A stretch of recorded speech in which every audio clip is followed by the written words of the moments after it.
নমস্কার, আমি সীতারাম। আজকে 29 তারিখ সেপ্টেম্বরের। তো আজকে রবিবার, আগামীকাল আমাদের মার্কেট ওপেন হবে। আগামীকাল মার্কেট কেমন থাকবে সেটা নিয়ে তো আমরা আলোচনা করবই। তবে তার আগে আমরা দেখে নেবো যে গত শুক্রবার আমি কেমন কাজ করেছি। গত শুক্রবার আমাদের স্টুডেন্টদের সঙ্গে লাইভ মার্কেটের ক্লাস ছিল যদিও। তো লাইভ মার্কেটে ওইখানে আমরা কেমন কাজ করেছি পুরো রেকর্ডিংটাই যে আমি এখানে দিয়েছি। এই যে নিফটি লাইভ ট্রেডিং, তো এইটা দেখে নিতে পারেন, স্টুডেন্টদের সাথে পুরো লাইভ আছে। তো এখানে আমরা অলমোস্ট 15 পয়েন্ট মতো ক্যাপচার করেছিলাম নিফটিতে। তো ইটস গুড এনাফ, কারণ মার্কেট এমন জায়গাতে রয়েছে বেশি পয়েন্ট ক্যাপচার করাটাও চাপ হয়ে যাবে। আমাদের রিস্ক রিওয়ার্ড অনুযায়ী 1:1 থেকে আমরা সবসময় বেশি থাকি।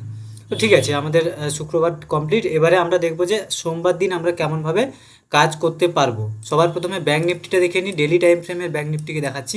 এটা একদিনের টাইম ফ্রেমে এই যে একটা জোন তৈরি করেছে, তারপরে এই যে ব্রেকডাউন দেয়নি এখনও, কিন্তু যে স্ট্রং সেলিংটা, তো তার মানে সেলিং প্রেসার কিন্তু মার্কেটে এবারে হেভি আছে।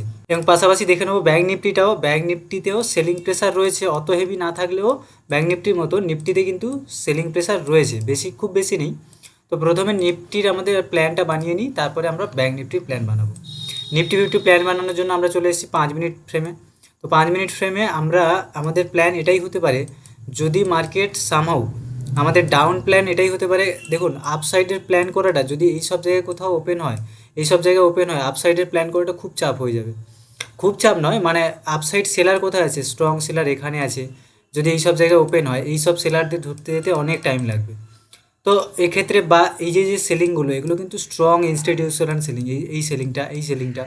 তো এক্ষেত্রে এখানে হয়তো রিটেলার কিছু আছে, কিন্তু এই যে ক্যান্ডেলগুলো, এগুলো স্ট্রং ইনস্টিটিউশনাল সেলিং। তো এদেরকে এরকম গিয়ে হয়তো রিট্রেসমেন্ট আমরা এরকম দেখতে পারি।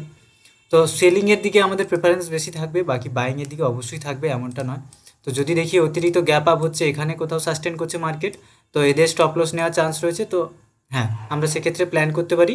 তবে এটা জেনে রাখবেন, এই যে স্ট্রং সেলিং, এখানে কিন্তু ইনস্টিটিউশনাল সেলাররা বসে আছে। তো তারা এত সহজে তাদের কিন্তু লস নেবে না। সুতরাং আপনাকে বুঝতে হবে যে তাদের লসটা কখন তারা নেবে না, নিফটির এক্সপায়ারি কবে আছে, সেই অনুযায়ী আপনাকে কাজটা করতে হবে। তো যাই হোক, এবারে তারা তো তাদের লস চাইবে না, যেটা বললাম। আমাদের কাজ হবে এত জটিল না গিয়ে আমরা সিম্পল যেরকম প্ল্যান করি সেরকম প্ল্যান করব। কারণ এত জটিল বুঝতে গেলে আপনি ট্রেডই ঠিকঠাক করতে পারবেন না। তো এটা ধীরে ধীরে হবে অবশ্যই আপনার। তো কারণ অতিরিক্ত জটিলতা চলে এলে মাইন্ডে অনেক কিছু জিনিস কাজ করবে, যেটার জন্য আপনি প্ল্যানিং ঠিকঠাক করতে পারবেন না। যাই হোক, যে সিম্পল প্ল্যানিংটা আমি যেটা বানালাম, এর নিচে এলে তখন আমরা বিয়ারিশনেস দেখালে এর নিচে প্ল্যান করব। তারপরে আমরা বুলিশ প্ল্যান করব যখনই এই 26,240-45-এর উপরে মার্কেট সাস্টেন করবে, তখনই বুলিশ প্ল্যান করব। আর 26,180-এর নিচে ট্রেড করবে, তখনই বিয়ারিশ প্ল্যান করব। ঠিক আছে, এটা হলো নিফটির প্ল্যান। এবারে ব্যাঙ্ক নিফটি প্ল্যানে চলে যাই। তো আমরা এবারে ব্যাঙ্ক নিফটি দেখে নেবো যে ব্যাঙ্ক নিফটি কেমনভাবে ব্যাঙ্ক নিফটিতে আমরা ট্রেড প্ল্যান করতে পারি। তো এই যে লেভেলটা 54,440, এই লেভেল থেকে হেভি সেলিং। তো এই যে সেলিংগুলো, এইখানে সব ইনস্টিটিউশনাল সেলার বড় বড় রয়েছে, রিটেলার খুবই কম রয়েছে। তো এই রকম সেলিংয়ের পরে মার্কেট নিশ্চয়ই এই যে ইনস্টিটিউশনাল সেলাররা এত হেভি সেল করেছে, এখানে যারা এই যে ইনস্টিটিউশনাল সেলাররা, দেখুন এর নিচে আমরা যদি ব্যাঙ্ক নিফটি দেখুন, যে এই জায়গা থেকে যে স্ট্রং বাইং এসেছিলো, এরা কিন্তু এদের প্রফিট নিয়ে নিয়েছে। এবারে ইনস্টিটিউশনাল সেলিং আসছে।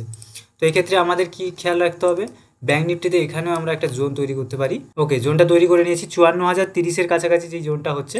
তো মার্কেট যদি সামহাও কোথাও এই জায়গায় ওপেন হয়ে এই জায়গাতে রেজিস্ট্যান্স নিয়ে নিচে আসে, তো সেক্ষেত্রে আমরা ডাউন সাইড প্ল্যান করতে পারি, কারণ বায়ারদের ইনভাইট করবে, তারপর মার্কেট নিচে পড়বে।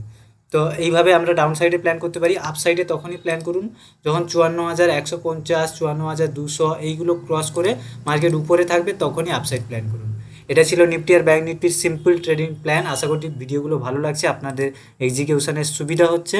তাহলে চ্যানেলটা সাবস্ক্রাইব করে দিন, ভিডিওটা একটা লাইক করে দিন। আর আপনারা আমার কাছ থেকে ট্রেডিং শিখতে চাইলে 1 মাসের একটা ট্রেনিং হবে, প্লাস 1 বছর আমার সাথে লাইভ মার্কেটে ট্রেডিং করতে পারবেন। সেটার জন্য স্ক্রিনে দেওয়া নাম্বারে কল বা হোয়াটসঅ্যাপ করতে পারেন।